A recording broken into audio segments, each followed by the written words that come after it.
consistent sunlight out today, which is nice. And what did I read today? How about this one? As you know, in the US, DJI will potentially be banned from selling any of their new drones afterwards. So how is the company responding to it? This one says, drone maker DJI hits back at US bill to ban products, citing commitment to data security. That's actually one of the things I was thinking about too. If you guys remember, where it might not even be just about drones. It might be their entire product lineup, which would be kind of interesting.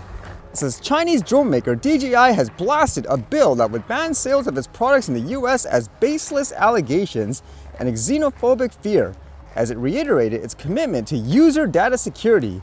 The US House of Representatives passed the annual National Defense Authorization Act on Friday, which included a Countering CCP Drones Act that could limit future sales of DJI drones in the country.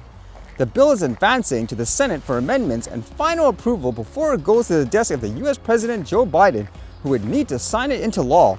The proposed bill sets a dangerous precedent for allowing baseless allegations and xenophobic fears to drive public policy decisions that could negatively impact public safety in the US economy, a DJI representative said in a statement on Tuesday. Shenzhen-based DJI, the world's biggest drone maker, said in a statement that its products have helped small businesses and industries ranging from real estate to agriculture, and that it is committed to making its technology accessible to American users. The drone bill, introduced by Congresswoman Elise Stefanik last year, seeks to limit the U.S. operations of DJI by adding it to the Federal Communications Commission's covered list, which would bar the company's drones from using the communications infrastructure in the country. Calling DJI a threat to national security, the bill said it aims to protect American users' data and preserve America's supply chain. DJI refuted the claims and reiterated its protection of user data, saying, quote, since 2017, our data security practices have been validated by multiple US federal agencies as well as independent private sector firms, the company said. That's one of the things I still wonder about, because I read those before, those reports where they say they gave it to people, they saw, for example, there was nothing, but then it made me wonder, what drone were you using? The ones that the consumers use, for example, like the off-the-shelf ones? Because I still wonder about this too, where if you're using like a DJI product, for most people, and it's in a zone that they deem you can't fly, you have to give them your personal information to actually unlock it. So I don't see how you can get around that in general. That's just the way their products are. And I know the ones that they did the test, I would imagine, or sometimes the ones that they give to, let's just say, officials, they don't have that stuff. So you're not really evaluating, I guess, the same product that most people are using. So in my mind, if you're trying to be neutral in this situation, you could argue, for example, that's true, you can't just base laws and so forth based on general fear without actual solid proof or data. But at the same time, on the flip side, you can't argue, like in this case, in my opinion, you don't take people's personal data, they can fly in any way that they want in a sense, because again, like with that geofence software, you need to give them your personal information and all that. So it'll be interesting to see how this actually turns out. And it makes me wonder too, let's just assume they do get banned, what would happen to all those drones actually, where normally you're supposed to go through DJI and they give you codes and stuff to unlock it? Are they just gonna give people a firmware and say, okay, all your drones right now, there's no unlocking and so forth, you do what you have to do, we're no longer able to operate in the country? Is that what's going to happen? That'll be kind of interesting, because I know there's a lot of people, for example, that tell them to get rid of that geofence software in general. But that topic, actually, this article I read would kind of be related, I think, in terms of the argument on why a place like the US needs to ban, quote, Chinese-made drones, because if they ever went to war with each other, like literally, then theoretically they could say, hey, DJI, do this to the drones or whatever, and they have to say like, yes, sir. Because this one here says, China going all in on drone-led seizure of Taiwan.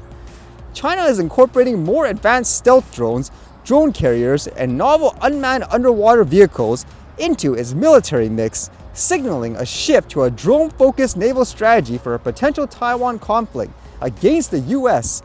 The war zone notes the significance of the GJ-11 drone's proximity to China's naval shipyards, highlighting its importance in China's military expansion, particularly regarding carrier-based variants and uncrewed aircraft. The report mentions that the appearance of the GJ-11 mock-ups at the Changji Island site, while not definitely linked to the naval ambitions, strongly indicates China's commitment to advancing its carrier and amphibious assault ship capabilities with stealthy jet-powered drones.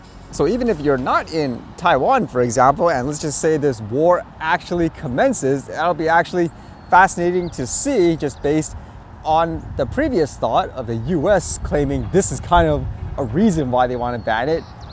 Would anything happen actually if anyone there are using DJI drones? For example, let's just say they are using it against their own troops. Can they, for example, do something to try and stop people from using their hardware against themselves? Again, that's kind of interesting to see whether or not that would actually be the case anyways. But in general, for these drones, you technically have to connect it, for example, to the internet in some way, update the firmware and all that, versus they can just click a button or something like that and then all of a sudden magically it falls out of the sky. It wouldn't realistically work like that in general. But let's see what happens. Although with that ban too, I know a lot of people are kind of saying it's as if once the ban comes in place, then the existing drones they have will just stop to work or they can't use it. That's not the case in general. You should still technically be able to use it if you're in the US. It's just going forward, for example, they won't be able to get approval for any of their future products, which makes you wonder too whether or not because of this, they will start, I guess, pushing drones even faster. For example, okay, dump the Mavic 4 out now. Do you think they would actually do that? Who knows, but I wouldn't be surprised personally if something like that happens.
All right, see you guys later.